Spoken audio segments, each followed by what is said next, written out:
My sister thinks that having a baby won't change her minimalist lifestyle and yearly vacations. Welcome back, but if you're new here, don't forget to subscribe. I've always looked up to my sister. She's worked very hard for her career, lives in a very expensive apartment in Manhattan, travels to different countries twice a year, and didn't even get married till her mid-30s. I don't want kids because it was clear to me that my parents didn't like doing the kid stuff, and it really affected me growing up.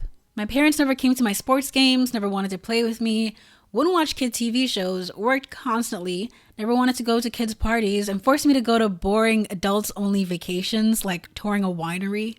I always felt like a burden to my parents, but now I understand why they acted that way. I hate doing kid stuff too, but I'm not going to have kids just because that's what you're supposed to do. My sister's currently 8 months pregnant and has literally only bought a bassinet for the baby.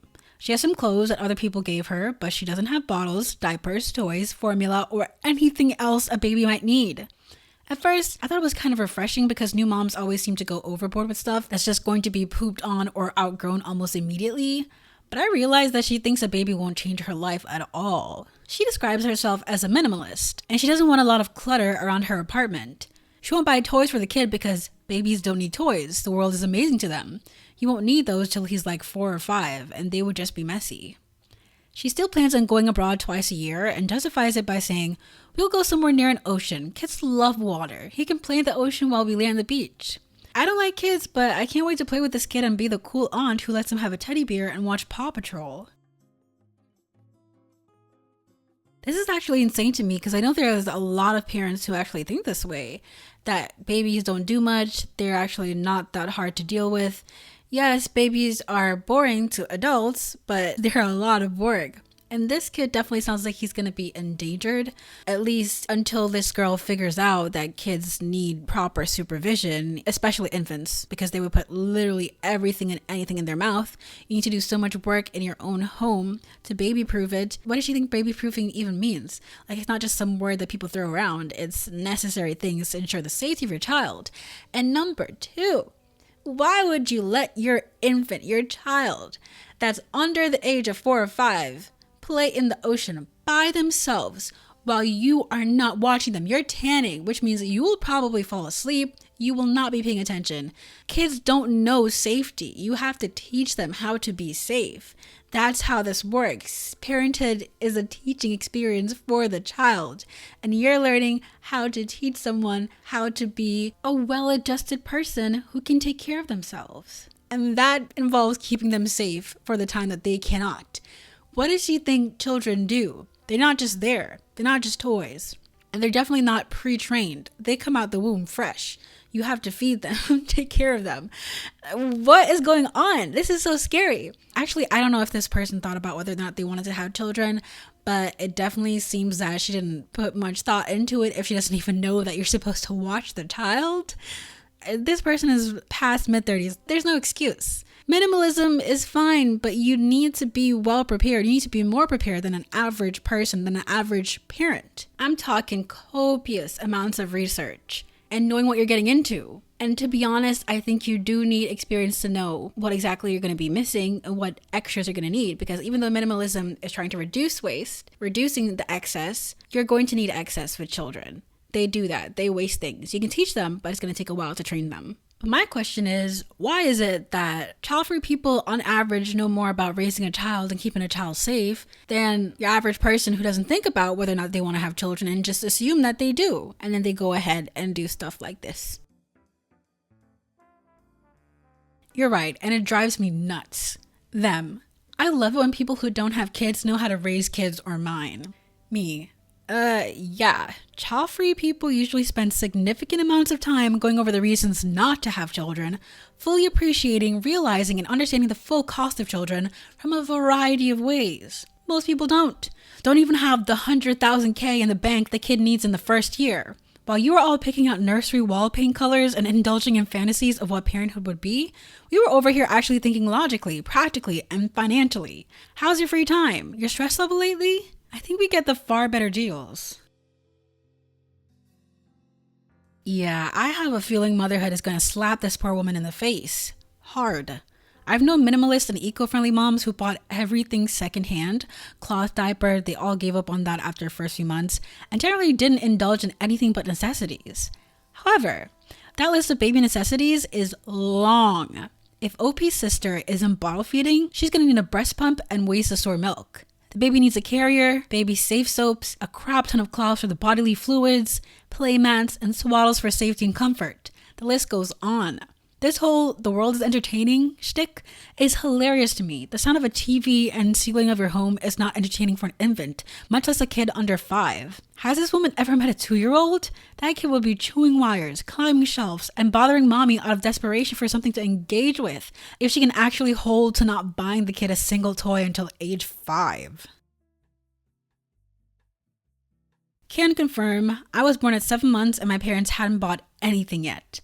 Mom was planning to go shopping closer to her due date after she had the nursery painted and decor planned out. Fortunately, she had just finished painting. All they had was a bassinet, a rocking chair, and some secondhand baby clothes from a friend. Yes, they were first-time parents. She called her best friend when she was in the hospital and begged her to go buy baby stuff. "My husband can go with you and pay." "Hell no, I'm not dragging him around a baby store. I'll just put it on my card and you can pay me back later." They bought baby stuff a whole lot earlier when my mom got pregnant with my sister, which was a good thing because my sister was premature too. I used to lifeguard at a busy beach. We'd give parents one warning to supervise their kids. This isn't something you mess around with. We didn't accept "we can see them from here," blah blah blah. Beach rules said 7 and under have to be within 6 feet of parents at all times. The beach is effing dangerous. There were no second warnings. Only a lifeguard accompanied by a security guard should advise them they're being kicked out for being non-compliant with beach rules. I remember this one lady who told me to F off when I told her she had to be with her toddler, who she was letting play in shallow water alone about 15 feet away. Basically said it was a lifeguard's job to watch swimmers. Yes, watch swimmers, not babysit the hundreds of children on the beach. I told her I'd be coming back with security to escort her off the beach if she wasn't with the kid when I got back. As I'm returning, maybe 5 minutes later with security, she's running towards us in panic, crying her eyes out and screaming. Can't find her kid. Serves her right. 10-minute search, we find the kid and figured the lady learned her lesson. So we didn't kick her out. Until about 10 minutes later, when the next guard on rotation, who was briefed on the situation, radios for security because she's napping on the beach and her kid is back in the water. Why do these people have kids? That is so incredibly irresponsible. How are you not scared? How are you not worried? How are you not freaking out about your kid being in the beach by themselves? This is not a pool. This is a beach. How are you not freaking out? I'm freaking out just reading the story. No one should have to tell you, not to mention a stranger, shouldn't have to tell you to watch your kid in the ocean. I don't think drowning is as big as a risk as E. coli. Drowning ends faster. E. coli might be with you forever. Source: I was a kid playing by herself while mother tanned. Got E. coli at the age of 2, almost died out of urinary problems, had to take 3 years of antibiotics because of an irresponsible doctor. Also, almost drowned to death at the age of 6. I couldn't drink water. Any kind of water. The only option was coconut water or a little sip of soda once in a week. I can still feel the scarring of the disease on my kidneys. I can feel when my kidneys are in a bad shape. It isn't fun. Once I woke up vomiting with a pain that could only be described as someone ironing your ribs. Urinary problems can be painful crap, especially if you're all of a sudden peeing pitch black and it hurts like hell. All because the public showers were taking too much time to get on your turn to shower. Never forget to shower your toddler after playing on the beach, even if it's just water sports. Regarding she has it all figured out until the baby happens. I remember there was this joke on The Simpsons, like this young couple was talking to Homer and Marge about their upcoming baby, and they kept insisting that they were prepared and that there's modern advancements now to help. Cue increasingly wild laughter from the experienced parents of 3. But seriously, if sis wants to keep things minimalist or whatever, there are some things that are literally non-negotiable, such as car seats. In many places, it's illegal not to have one for your children under a certain age or height, or just a really good idea to keep you sane. For example, diaper keepers. Here's hoping she takes it in slowly instead of having a full-on breakdown when she finds out that her old lifestyle is out the window. The final question I have is, why do people have children if they expect their life to not be different than it was before? What was the point of having the children then if you didn't want that life change? It wasn't necessary then if you want to keep your old life. Children aren't a requirement. You can still be happy and content. Kids will upend your life and redistribute it based on their needs.